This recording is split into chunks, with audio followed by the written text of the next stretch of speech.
ہوگا ایک جلسہ حشر میں ایسا جس میں سرکار کی عظمت پہ خطابت ہوگی۔ بندہ کون ہے؟ فرماتے ہیں کہ میں تیسرے دن تہجد کی نماز کے وقت اس بڑھیا کے گھر کے اندر گیا، میں حیران رہ گیا۔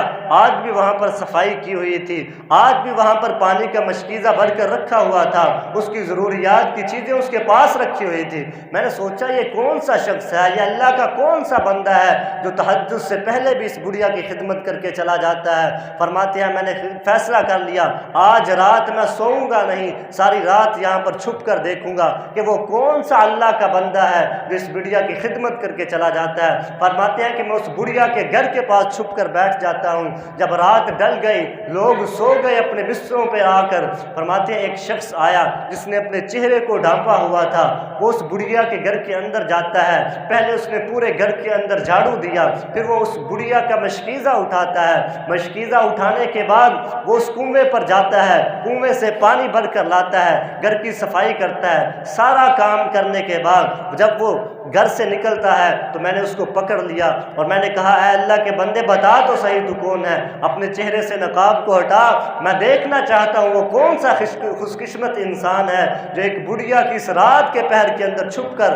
خدمت کرتا ہے۔ فرماتے ہیں کہ جب میں نے اس کے چہرے سے پردہ ہٹایا تو میں حیران رہ گیا کہ وہ وقت کا حکمران سیدنا صدیق اکبر رضی اللہ تعالیٰ عنہ، وقت کے حاکم، وقت کا حاکم یہ خدمت سر انجام دے رہا ہے، ایک بڑھیا کی خدمت کر رہا ہے۔ یہ وقت کا حاکم تھا اور دل کے اندر اس قدر جذبہ تھا انسانیت کی خدمت کا، خدمت خلق کا اس قدر جذبہ تھا۔ لیکن آج ہم مسلمان اپنا حال ذرا دیکھیں تو صحیح، آج ہم پہلے تو آج کے مسلمان کے اندر خدمت خلق کا جذبہ ہی مر چکا ہے، اور اگر کسی کے اندر یہ جذبہ پیدا ہو بھی جائے پھر ہم کسی کی خدمت نہیں کرتے، بلکہ ہم کسی کی مدد نہیں کرتے، کسی کی ہیلپ نہیں کرتے، بلکہ ہم تو اس کی غربت کا تماشا کرتے ہیں، ہم تو اس کو ذلیل اور رسوا کرتے ہیں، ہم تو اس کی عزت نفس کو مجروح کر کے رکھ دیتے ہیں۔ کوئی چودھری کسی یتیم کی بیٹی کو جہیز کے اندر ایک سلائی کی مشین دیتا ہے تو جناب اشتہار والوں کو بلا دیتا ہے، اس کی ویڈیو بنائی جاتی ہے، اس کی باتوں کو جناب میڈیا کے اندر اچھالا جاتا ہے، سوشل میڈیا کے اندر اخبارات کی زینت بنایا جاتا ہے تاکہ محلے داروں کو، لوگوں کو پتہ چل جائے کہ فلاں چودھری صاحب نے فلاں یتیم بچی کی خدمت کی ہے، اس کی مدد کی ہے۔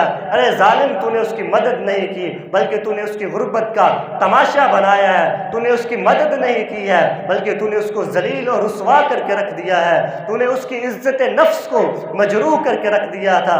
پہلے تو پتہ نہیں اس کی بے روزگاری کا، اس کی اس یتیمی کا، اس کی اس بے حالت بیزاری کا شاید کسی کو پتہ تھا یا نہیں، لیکن تو نے اس طرح اچھا کر سب کو بتا دیا کہ یہ بے روزگار ہے، یہ تنگ دست ہے، اس کو مال کی ضرورت ہے۔ یہ خدمت نہیں ہے، بلکہ خدمت تو وہ ہوتی ہے، کسی کی مدد تو وہ ہوتی ہے کہ دایاں ہاتھ اگر کسی کی خدمت کرے بائیں ہاتھ کو پتہ بھی نہ چلے۔ خدمت تو ایسے کی جائے کہ جس کی خدمت کی جا رہی ہے اس کی عزت نفس مجروح نہ ہو، اسے شرمندہ نہ ہونا پڑے۔ حضرت عمر رضی اللہ تعالیٰ عنہ اپنے زمانے کے اندر جب آپ کو دور خلافت آیا تو آپ جب لوگوں کی خدمت کیا کرتے، آپ رات کے وقت چھپ کر لوگوں کے حالات معلوم کیا کرتے تھے۔ رات کے وقت 22 لاکھ مربع میل کا حکمران لوگوں کی خدمت کے لیے نکل رہا ہے، حضرت عمر رات کے وقت گلیوں کے اندر گشت کیا کرتے تھے۔ کوئی ضرورت مند تو نہیں ہے کہ اس کی میں ضرورت کو پورا کر دوں، کوئی حاجت مند تو نہیں ہے میں اس کی حاجت کو پورا کر دوں۔ اسی طرح ایک رات اپنے گھر سے نکلے اور لوگوں کا دیکھ بھال کر رہے تھے کہ کسی کو کوئی ضرورت تو نہیں ہے۔ شہر سے باہر نکلے، ایک جھونپڑی دیکھی جہاں پر دیا جل رہا تھا، اپنے ساتھ غلام کو لیا، وہاں پر پہنچتے ہیں تو دیکھا کہ چند چھوٹے چھوٹے بچے ہیں 3-4، وہ بچے رو رہے ہیں، پریشان ہیں اور ان کی ماں پاس ہے۔ وہ ماں ان بچوں کو چپ کرا رہی ہے اور ساتھ اس نے ایک چھوٹی سی دیگچی پانی کی، اس کے اندر پانی رکھا ہوا ہے اور آگ پر رکھی ہوئی ہے۔ حضرت عمر جب وہاں پر پہنچے تو اس عورت سے کہا کہ یہ بچے کیوں رو رہے ہیں؟ اس بوڑھی اماں نے کہا، اس عورت نے کہا کہ یہ بچے بھوکے ہیں، ان کے پاس کھانا کوئی نہیں ہے، کھانے کی وجہ سے یہ رو رہے ہیں لیکن میرے پاس کھانے کے لیے کچھ نہیں، یہ پانی میں نے دیگچی پر ان کو بہانہ بنا کر رکھا ہوا ہے کہ میں تمہارے لیے کھانا پکا رہی ہوں، جب تیار ہو جائے گا تو تمہیں دے دوں گی۔ فرماتی ہے وہ کہنے لگی کہ میرے پاس کھانا کوئی نہیں، یہ تو صرف میں نے ایک بہانہ بنایا ہوا ہے۔ حضرت عمر نے جب یہ دیکھا آپ کی آنکھوں سے آنسو آ گئے کہ عمر کے دور حکومت کے اندر ایک ماں اپنے بچوں کو کھانے کے لیے اس کے پاس کچھ نہیں ہے، وہ بہانہ بنا رہی ہے، بچے بھوک سے تڑپ رہے ہیں۔ اسی وقت واپس ہوتے ہیں، گھر تشریف لے کر آئے اور گھر کے اندر جب آئے بیت المال سے سامان لیا، ایک بڑی ساری بوری کے اندر کھانے پینے کی چیزوں کو رکھا اور اپنے کندھے پر خود اٹھایا۔ آپ کے غلام نے کہا، زید اسلم ان کا نام تھا، کہنے لگے امیر المؤمنین آپ تو امیر المؤمنین ہیں، 22 لاکھ مربع میل کے حاکم ہیں، آپ ایسا کریں یہ بوجھ مجھے دے دے، میں اٹھا کر لے کر جاتا ہوں۔ فرمایا نہیں، قیامت کے دن بھی میرا بوجھ میں خود ہی اٹھاؤں گا، آج بھی یہ بوجھ میں خود اٹھا کر لے کر جاؤں گا۔ آپ نے وہ بوجھ اپنے کندھے پر اٹھایا اور وہاں پر لے کر جاتے ہیں اور اس عورت کو وہ سامان پہنچاتے ہیں۔ یعنی کہ یہ خدمت کا جذبہ تھا صحابہ کرام کے اندر، یہ خدمت کا طریقہ ہوتا ہے کہ آپ کسی کی خدمت کریں، کسی کو پتہ بھی نہ چلے۔ یہ وہ لوگ ہیں جن کے بعد یہ اسلامی تعلیمات ہیں، یہی وہ تعلیمات ہیں جن سے آج ہم نے روگردانی کر لی ہے۔ آج ہم نمازیں پڑھنے کو، عبادات کرنے کو تو دین سمجھتے ہیں، لیکن کسی کی مدد کرنے کو، کسی کی خدمت کرنے کو، کسی کی ہیلپ کرنے کو ہم دین ہی نہیں سمجھتے ہیں۔ یہ وہ لوگ تھے جن کے بارے میں اللہ کے نبی نے فرمایا، خیر الناس من ینفع الناس، لوگوں میں سب سے بہترین انسان وہ ہے جو لوگوں کو نفع پہنچاتے ہیں۔ اور یاد رکھیے گا، خدمت خلق صرف یہی نہیں ہے کہ آپ کسی کی مالی طور پر مدد کرتے ہیں، بلکہ خدمت خلق کا موضوع بڑا، عنوان بڑا وسیع ہے، اس کا دائرہ کار بہت وسیع ہے۔ خدمت خلق کسی مظلوم کی، اس کو ظلم سے بچا لینا، اس کی مدد کر دینا، اس کو ظلم سے بچا کر اس کو انصاف دلا دینا، یہ بھی خدمت خلق ہے۔ کسی حاجت مند کی حاجت کو پورا کر دینا، یہ بھی خدمت خلق ہے۔ کسی پریشان حال کی پریشانی کو دور کر دینا، یہ بھی خدمت خلق ہے۔ کسی کی جائز سفارش کر دینا، یہ بھی خدمت خلق ہے۔ کسی انسان کے لیے آسانی پیدا کر دینا، یہ بھی خدمت خلق ہے۔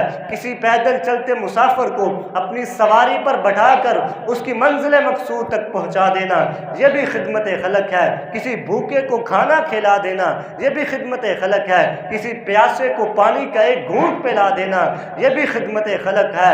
کسی کے لیے سائبان کا، جہاں پر لوگ بیٹھتے ہیں وہاں پر سائے کا انتظام کر دینا، یہ بھی خدمت خلق ہے۔ کسی کی تکلیف دور کرنے کے لیے چل کر چلے جانا، اس کی تکلیف کو دور کر دینا، یہ بھی خدمت خلق ہے۔ حضور نبی کریم صلی اللہ علیہ وسلم نے فرمایا، من کان فی حاجت اخیہ کان اللہ فی حاجتہ، فرمایا جو بندہ اپنے کسی مسلمان بھائی کی حاجت کو پوری کرنے میں لگ جاتا ہے، اللہ اس بندے کی حاجتوں کو پورا کرنے میں لگ جاتا ہے۔ فرمایا ایک حدیث میں فرمایا کہ جو بندہ اپنے کسی مسلمان بھائی کی دنیا کی کسی پریشانی کو دور کر دیتا ہے، دنیا کی کسی آزمائش کو دور کر دیتا ہے، فرمایا اللہ کل قیامت کے دن اس بندے کی اس حاجت کو پورا فرمائیں گے۔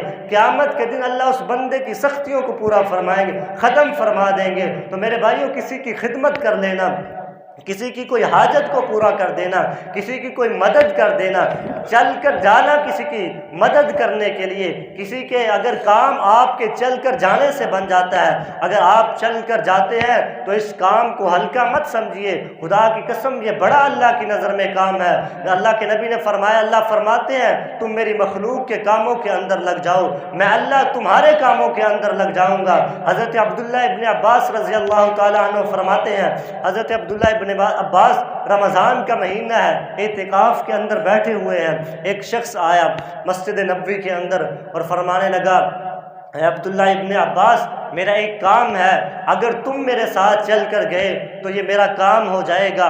عبداللہ ابن عباس نے کہا چلو پھر میں تمہارے ساتھ چلتا ہوں۔ جب حضرت عبداللہ ابن عباس اس شخص کے ساتھ چلتے ہیں، جب مسجد سے باہر نکل گئے تو اس شخص نے کہا، اے عبداللہ ابن عباس آپ تو اعتکاف کے اندر بیٹھے تھے، آپ کا تو اعتکاف ختم ہو گیا ہے، آپ نے یہ کیا کیا ہے؟ عبداللہ ابن عباس نے فرمایا، اللہ کے نبی کی قبر کی طرف اشارہ کر کے فرمایا، میں نے اس قبر والے سے سنا تھا کہ جو بندہ اپنے مسلمان بھائی کی کسی حاجت کو پورا کرنے کے لیے، کسی کام کو پورا کرنے کے لیے اس کے ساتھ چل پڑتا ہے، اللہ اسے 10 برس کے اتفاق کا ثواب عطا فرماتے ہیں۔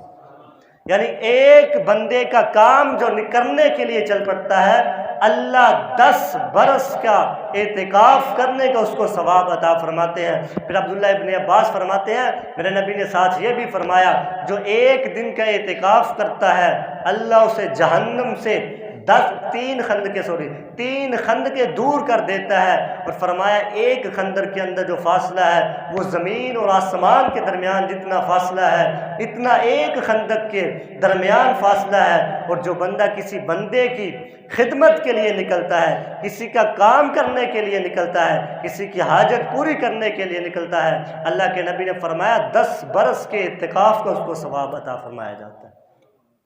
آپ اندازہ لگائیں کہ انسانیت کی خدمت کتنا بڑا عمل ہے۔ ہم نے صرف عبادات کو دین کا نام دے دیا ہے۔ یاد رکھیے یہ عبادات جو ہے یہ دین کا ایک حصہ ہے۔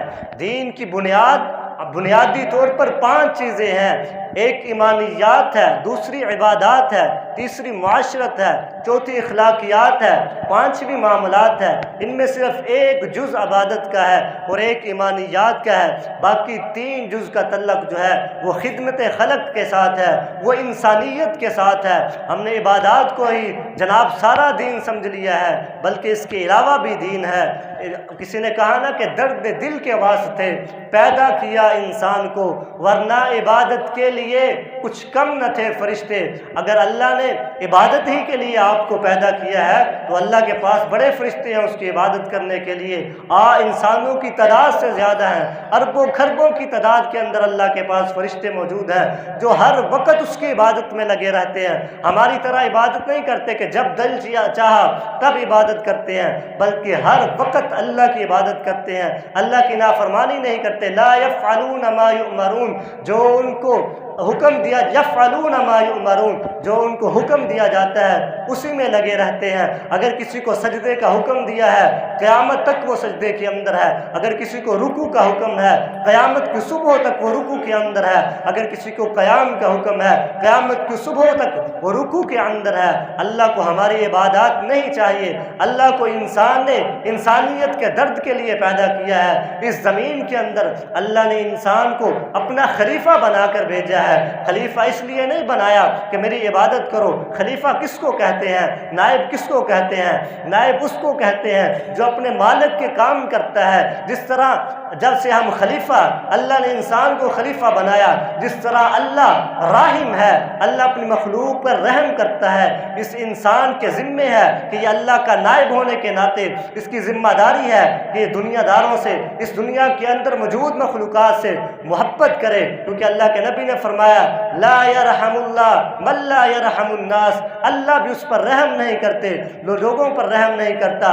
اللہ اپنی مخلوق سے محبت کرتے ہیں۔ اس نائب کی ذمہ داری ہے کہ اللہ کی مخلوق سے محبت کرے۔ اللہ اپنی مخلوق سے، اپنی مخلوقات کو پریشانیوں سے نجات دیتے ہیں، ان کی حاجتوں کو پورا کرتے ہیں۔ اس انسان کی ذمہ داری ہے کہ یہ اللہ کی مخلوق کی حاجتوں کو پورا کرے۔ لیکن آج یہ اللہ کا خلیفہ تو ہے، آج یہ انسان اللہ کا نائب تو ہے، لیکن اسے فکر ہے تو صرف اپنی پریشانیوں کی، اسے فکر ہے تو اپنی حاجتوں کے پورا کرنے کی، اسے فکر ہے تو صرف اس بات کی کہ مجھے انصاف مل جائے۔ یہ صرف جی رہا ہے تو اپنے لیے جی رہا ہے۔ میرے بھائیو، اپنے لیے تو جانور بھی جیتے ہیں، اپنے لیے تو جانور بھی زندہ رہتے ہیں۔ انسان کی تو شان یہ ہے کہ وہ دوسروں کے لیے جیے، یہی تو انسانیت ہے۔ اور ایک خلیفہ کی یہی شان ہوتی ہے کہ وہ اللہ کے حکموں پر چلتا ہے، وہ اللہ کے احکامات کی پابندی کرتا ہے۔ یاد رکھیے، اگر ہم چاہتے ہیں اس دنیا کی کامیابی چاہتے ہیں اور اخروی کامیابی چاہتے ہیں، اگر اس دنیا کے غموں سے بچنا چاہتے ہیں اور آخرت کے غموں سے بچنا چاہتے ہیں، پھر ہمیں اللہ کی مخلوق سے محبت کرنی پڑے گی، ہمیں خدمت خلق کے جذبے سے سرشار ہونا پڑے گا۔ دنیا کے کام تو اللہ بنائے